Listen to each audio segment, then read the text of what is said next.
কয়েক বছরেই সিএনজি চালক থেকে হয়ে গেছেন কন্ট্রাক্ট কিলার। রাজধানীর কাফরুলের যুবদল নেতাকে হত্যার চেষ্টার অভিযোগ এই সিএনজি চালক হাফিজের বিরুদ্ধে।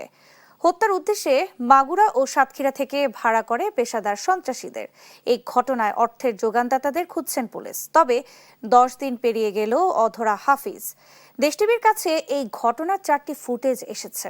এসব ফুটেজে অভিযুক্তদের সংশ্লিষ্টতা ধরা পড়েছে। বিস্তারিত ইদ্রিস আলমের রিপোর্টে, ক্যামেরায় ছিলেন কবির হোসেন। 24 জুলাই আনুমানিক রাত 11টা এখানেই বসেছিলেন যুবদল নেতা হাফিজুল ইসলাম বাবু।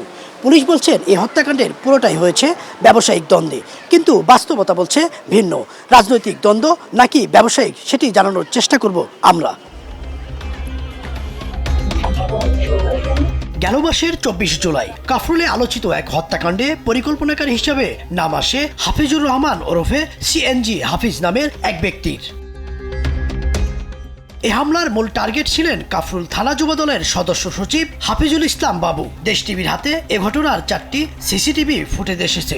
এসব ফুটেজে অভিযুক্তদের সংশ্লিষ্টতার প্রমাণ পাওয়া যায়। ঘটনার দিন রাত 10:29 যুবদলের সদস্য সচিব হাফিজুল ইসলাম বাবুর অবস্থান নিশ্চিত করেন হত্যাকাণ্ডের পরিকল্পনাকারী সিএনজি হাফিজ। অপর এক ফুটেজে দেখা যায় রাত 11:05 বাবুর পাশেই শুটার চঞ্চল ঘোরাফেরা করছেন। হত্যার মিশনে অংশ নেন 4 জন। ঘটনার আগে মিরপুর 13 নম্বরের সি ব্লকের 1 নম্বর সড়কে 2 ভাগে বিভক্ত হয়ে অবস্থান নেন ঘাতকরা। বাবু ভাগ্যক্রমে প্রাণে বেঁচে গেলেও খুনিদের গুলিতে মারা যান যুবদল কর্মী ইউসুফ। একই ঘটনায় গুলিবিদ্ধ হন স্থানীয় 2 জন ফুটপাত ব্যবসায়ী। এটা টোটালি একটা রাজনৈতিক প্রতিহিংসায় আক্রমণ করা হয়েছে। হাফিজ অ্যারেস্ট হইলেই এই হত্যাকাণ্ডের মূল রহস্য অটোমেটিক বেরিয়ে আসবে। ভাইয়ার অপোজিটে যে লোকটা, ওনার ভিতরে খুব ছটপট, ক্যাপমাত পরিহিত যে ব্যক্তিটা ছিল, ওনার গতিবিধিটা আমার কাছে মোটেও ভালো লাগলো না। আইসি এখানে কাঁচামাল বিক্রি করতে, পরে আমরা কাঁচামাল বিক্রি করতে ওখান থেকে বাবু ভাইয়ের গায়ে গুলি মারছে।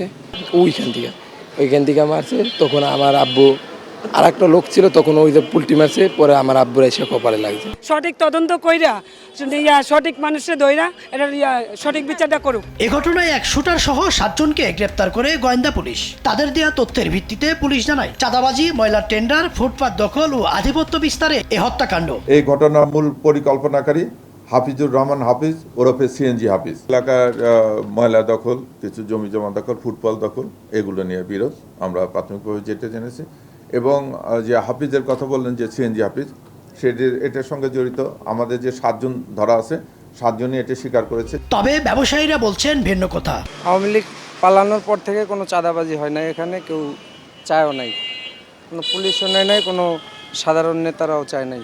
কোনো সমস্যা হলে দেখছে বা বলছে যে কোনো সমস্যা হলে বললো আমারে, দেখবো আমরা। পুলিশের তথ্যের সাথে একমত নন হত্যাকাণ্ড থেকে বেঁচে ফেরা যুবদল নেতা হাফিজুল ইসলাম বাবু। সেই দিন বলা হয়েছে ময়লার টেন্ডারের কথা। আমি আপনাদের দ্বারা জাতিকে ক্লিয়ার করতে চাই, উত্তর সিটি কর্পোরেশনে আজ অবধি ময়লার কোনো টেন্ডার হয় নাই। তাহলে যেটার কোনো টেন্ডারই হলো না, সেটা নিয়ে গ্যাঞ্জাম হওয়ার কি আছে ভাই? ইদ্রিস আলম, দেশ টিভি, ঢাকা।